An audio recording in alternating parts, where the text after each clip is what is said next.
మన మాతృభాష తెలుగు భాష పరిరక్షణ విషయంలో చంద్రబాబు నాయుడు గారి ప్రభుత్వం ద్వంద్వ వైఖరిని అవలంబిస్తూ ఉంది.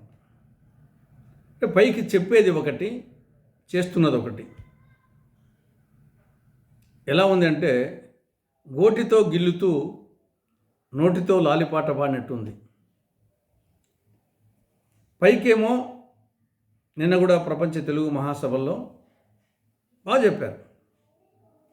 అమ్మ భాషను మరవద్దు, మాతృభాషే మన మూలం, అమ్మ భాషతోనే అభివృద్ధి, భాషాభివృద్ధికి సంపూర్ణ సహకారం అందిస్తాం అని చెప్పడం జరిగింది. చాలా బాగుంది. కానీ మీ చేతుల్లో లేదు. ఎందుకు ఆ మాట అంటున్నానంటే పాఠశాల విద్యలో తెలుగు మాధ్యమాన్ని రద్దు చేస్తూ దాని స్థానంలో ఆంగ్ల మాధ్యమాన్ని ప్రవేశపెట్టాడు జగన్మోహన్ రెడ్డి. దానికి 2019 నవంబర్ 20న జీవో 85 ఇచ్చాడు. అంటే పాఠశాల విద్యలో తెలుగు మాధ్యమాన్ని రద్దు చేస్తూ దాని స్థానంలో ఆంగ్ల మాధ్యమాన్ని ప్రవేశపెడుతూ జీవో 85 2019 నవంబర్ 20న ఇచ్చాడు.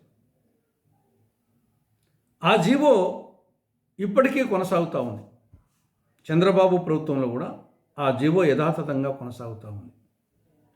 దీని పర్యవసానంగా ఎటువంటి పరిస్థితి దాపురించిందంటే రేపు మార్చిలో 10వ తరగతి విద్యార్థులు పబ్లిక్ పరీక్షలు రాయబోతున్నారు. 94% మంది ఇంగ్లీష్ మీడియంలో రాయబోతున్నారు.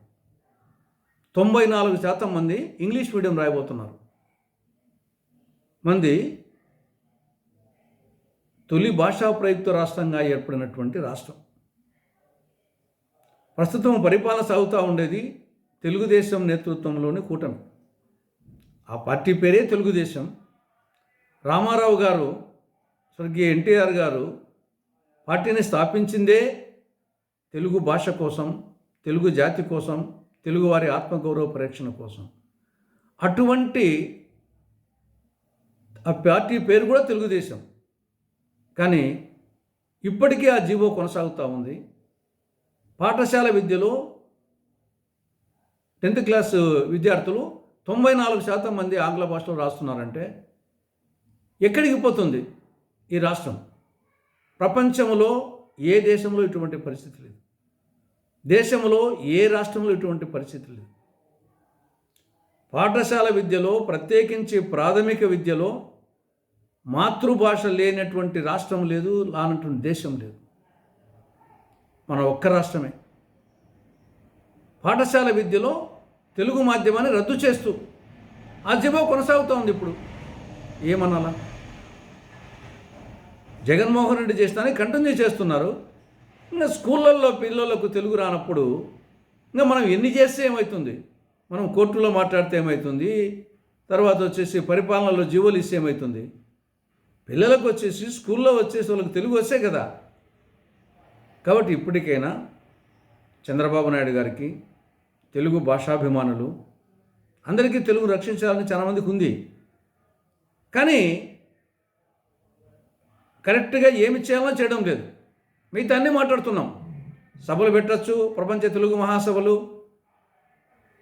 కవి సమ్మేళనాలు అన్నీ పెట్టచ్చు. కానీ పిల్లల్లో వచ్చేసి నాడు 10th క్లాస్ పిల్లకాయల్లో ఒక 100 మంది ఉంటే వచ్చి భారతంలో కానీ భాగవతంలో కానీ అంతెందుకు ఒక వేమన పద్యమో ఒక సుమతి పద్యమో చెప్పనండి, చదవమని చెప్పండి, చదివే పరిస్థితులు లేదు. ఇంకా భాష ఎలా బతుకుతుంది? కానీ ముందు పాఠశాలలో ముందు విద్యార్థులకు తెలుగు నేర్చుకుంటూ చూడాలి. కాబట్టి ఆ జీవో 85ను వెంటనే రద్దు చేయాలి. రెండవది, పాఠశాల విద్యలో చేస్తే మంచిది, లేదా కనీసం ప్రాథమిక విద్యలో తెలుగు మాధ్యమాన్ని కంపల్సరీ చేయాలి, తప్పనిసరి చేయాలి. గవర్నమెంట్ స్కూలే కాదు, ప్రైవేట్ స్కూళ్ళలో, గవర్నమెంట్ స్కూళ్ళలో అన్నింటిలో కూడా ప్రాథమిక విద్య 5వ తరగతి వరకు ఖచ్చితంగా కంపల్సరీ చేయాలి తెలుగు మాధ్యమాన్ని. ఇక వీలైతే తెలుగు మాధ్యమంలో చదువుకున్నటువంటి వారికి ఉన్నత విద్య ప్రవేశాలలో కానీ లేదా ఉద్యోగాల విషయంలో కానీ 2% మార్కులు అదనంగా వేయాలి. అప్పుడు ఆటోమేటిక్గా తెలుగు దేదీప్యమానంగా వెలుగుతుంది. మన మాతృభాష తెలుగు భాష మృత భాష కాకుండా ఒక అమృత భాషగా షైన్ అవుతుంది, అమృత భాషగా విరాజిల్లుతుంది.